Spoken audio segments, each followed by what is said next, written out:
So here we're on Reddit. We're doing Ask a Mechanic. Yep, this is gonna be good.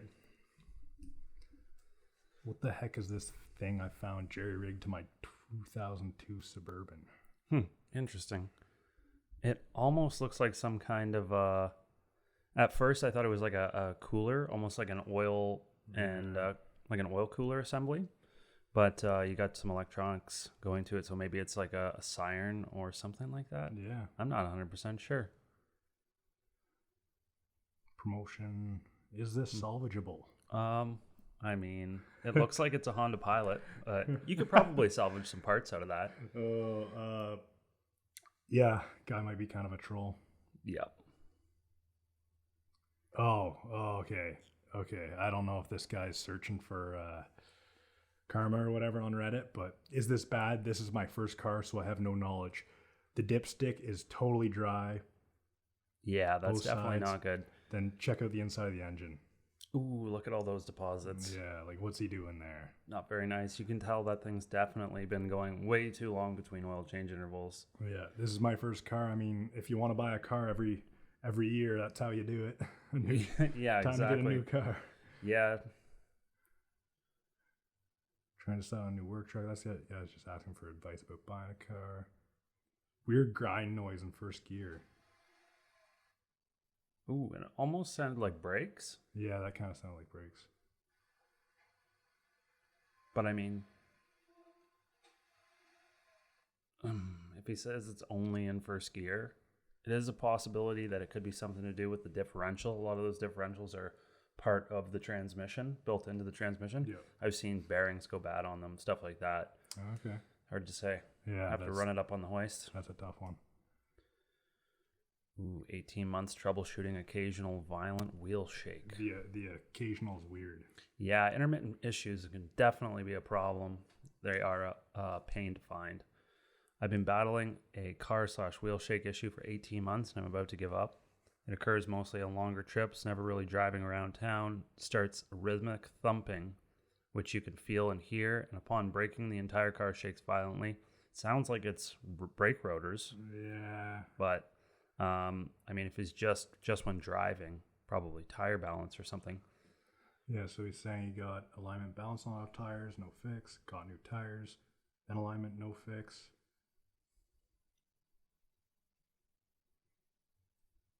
Rubber bushings were damaged.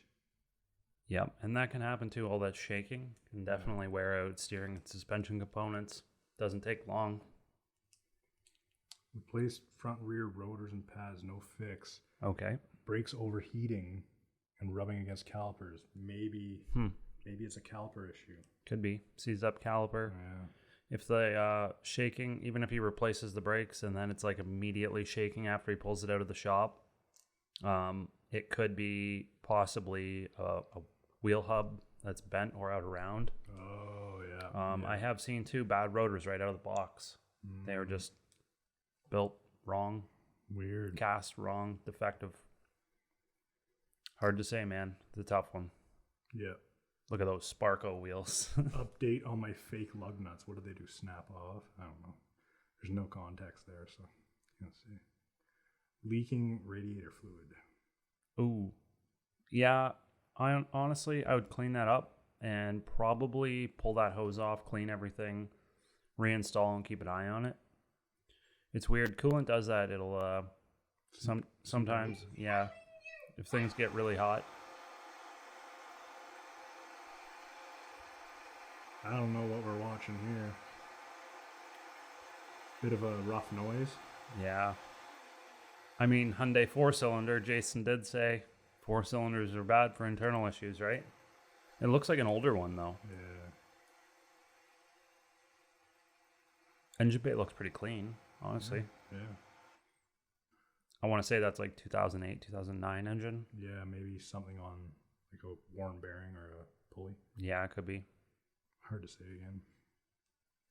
Bad idea to clean valves on severely service high mileage 4-cylinder. 300,000 miles, lots of carbon deposits. Yeah, it's always been a debate, sort of, whether you do the cleaning procedure or not. I know guys that one guy in particular I know worked for Volkswagen, and cars can just develop problems from too much carbon, and a carbon cleaning service can really help that. But I mean, then you got the other side of things where it's like, if you put chemicals and whatever flush through the engine, or depending on how you do it, is that going to affect all the oil seals and all that stuff? Yeah. You know, are you going to disrupt something that's going to cause issues? So Tough call. yeah. This one's impossible to figure out. Turns over but won't start. Glow relay stuck on. That's funny that they call it a glow relay. Yeah, Like it's a diesel. might just be that scanner.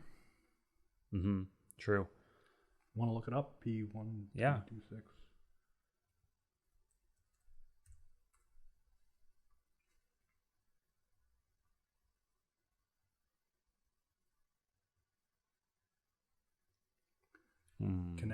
Connecting rod bearing wear. So it's like sounds like a knock sensor code. Yeah. Oh yeah, it is knock sensor detection system. Possibly could be mice in there. It probably would have a circuit fault code, but Could be wires. strange. Yeah. Interesting. Tough one.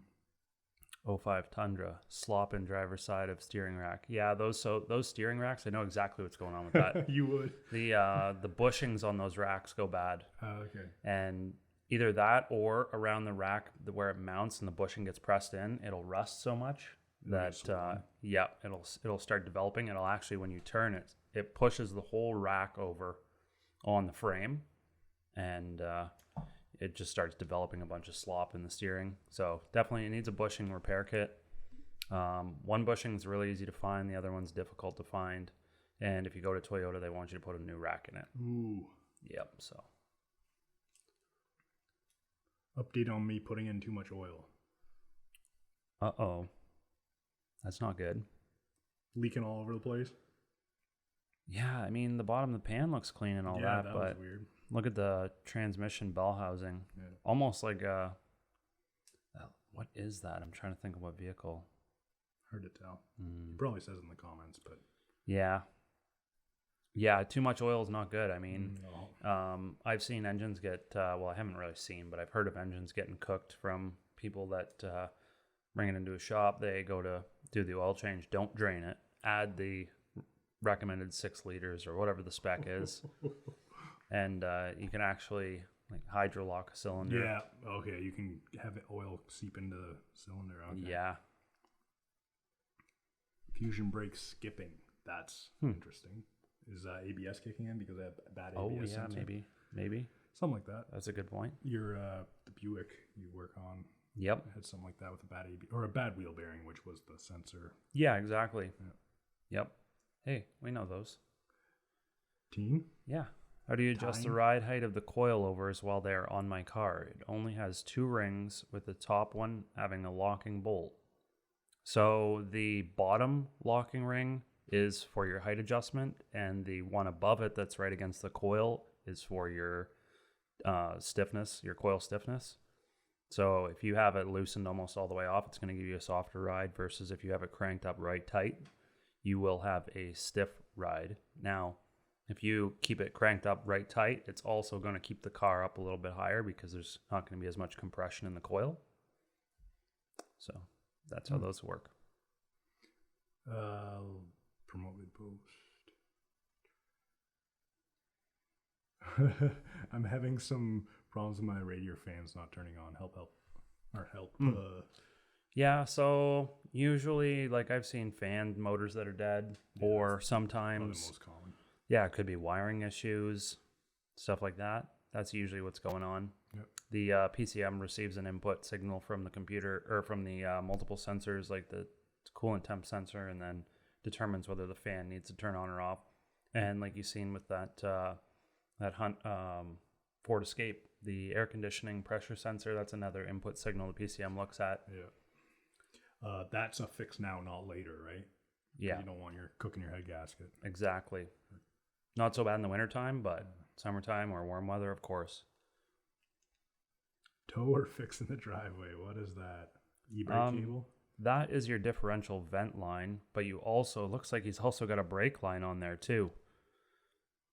If you, yeah, so that's on, I've seen that on a Chevy Silverado. That's what that is. The brake line got ripped off. Driving down the road or whatever. You could definitely fix that in the driveway. Go either, buy a new flex line, install it, bleed the brakes.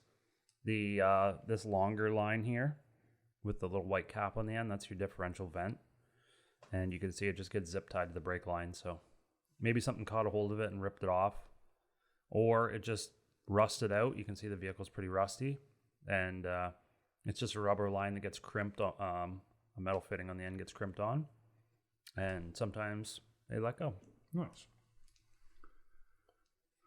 Ooh. 2016 Chevy Trax. High ECT temperatures, but not overheating. Updates. The other post first. We won't be able to find the other post, but... Looks like you found a fix for it. Yeah, hard to say. Let's skip that one because we have to go looking for the other post. Ooh, Jeep transmission. Oh, God. It looks like a big read. Yeah. Recently replaced the AW4 transmission with a failed pump in my Jeep Cherokee with a low kilometer unit. When I was torquing the upper driver's side bell housing bolt, threaded part on the engine side broke off. Ooh, that really sucks. Also, notice when taking the old transmission off, the same thing had happened to the bell housing bolt by the starter. Man, just that really, really sucks. So his question is, are 2 bell housing bolts and half a transmission dowel, the driver's side dowel is missing, and the other dowel is in the hole that was broken off before I got there, enough to keep the transmission aligned? I would say it probably is, but you definitely want to get that fixed. Yeah. I mean, I've seen like a lot of things that you can get away with, but I wouldn't want to leave it like that. No. So it's kind of like, if you leave it like that, it's sketchy. For sure. Just bought a 2014 Edge SEL. My mechanic told me the engine was replaced at some point with a new one, but wasn't sure when. Any idea how I can find out the mileage? That's a toss up. Because he says it's new, but does he mean new out of the junkyard? Or, right. Know, like the engine they put in could have more kilometers than that car has on it. There's really no way to tell, honestly, unless you do some sort of a visual inspection to give you a guesstimate on how old it might be. Yeah. But I mean, the PCM is what's going to monitor your mileage, and it's going to store that data. So, yeah, as far as knowing what the engine that got put into it has, there's really no way to tell. Yeah, other than following, like getting his information and going back and asking where he got it from. Right. So on. Yeah. But yeah. If it was new, then yeah, you might be able to look at service history to see when. No, you couldn't even then. You still have no idea when the old engine was in the car. Right. More brake issues. Yeah, hold up. Let's wrap this up by going to a couple top posts. Sure.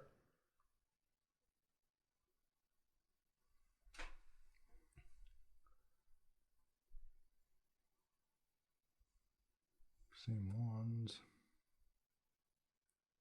It's the right location for oil. That's an old engine. Mm-hmm. Looks like it's the right location. 305.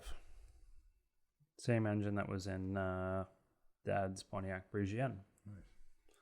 Nice. Yeah, I believe so. It looks like an oil cap. That's the cam. Honestly, I've never worked on one of those. Yeah, that's just a valve cover. Yeah, so. What is this button? That is a hood switch, usually used for remote starts or security.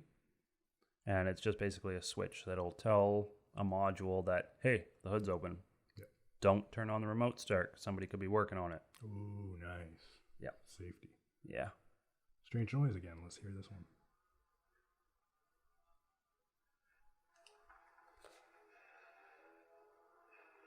Sounds like an airplane.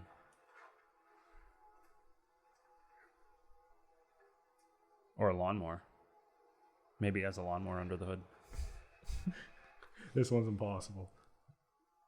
It seems to be, I bet you it's probably like an idler pulley or something like that, because it seems to be matching the speed of the engine, not so much drivetrain. So, something engine related probably.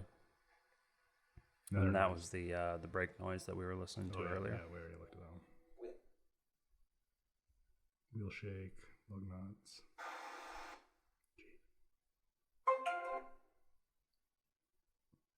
All the same stuff. Yep.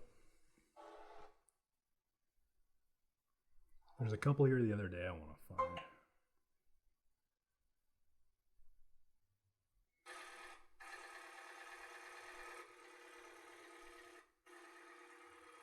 Sounds like rod knock. Rod knock. Ooh. Yep, definitely sounds like bottom end. Dodge Journey. Let's see what this one does.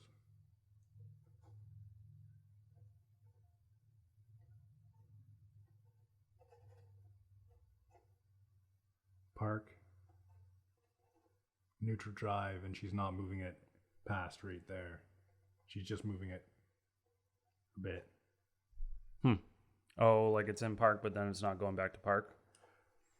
So those, no, that's on a Journey. Yeah. The Cherokees were bad for that whole shifter assembly. They go bad. Probably electrical issues, honestly. Yeah. Hard to say. Yeah, those Journeys were just a nightmare for electrical problems. Yeah, I remember.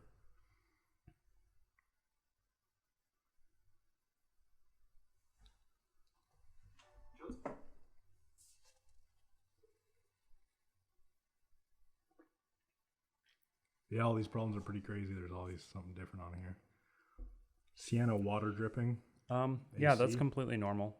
AC line. Yeah, the most of you watching this will know that there is a drip line that comes off of the HVAC box, and it's completely normal for any moisture that gets collected from the HVAC system drips out that box through the tube, and could also be from the exhaust, but usually it's near the muffler. There's a little drain hole in the muffler, but I would say definitely probably AC. Bad battery or something deeper. Definitely could be a bad battery. So yeah, he's turning the key and it's just blinking. First thing that you do in that case is just booster cables. Try to jump it. Yeah. Most likely. And I've seen lots of times where you put a battery in it, then check the alternator, because it could be the alternator that goes bad. You never even notice the battery light's on. And then it just drains the battery down. Yep. So.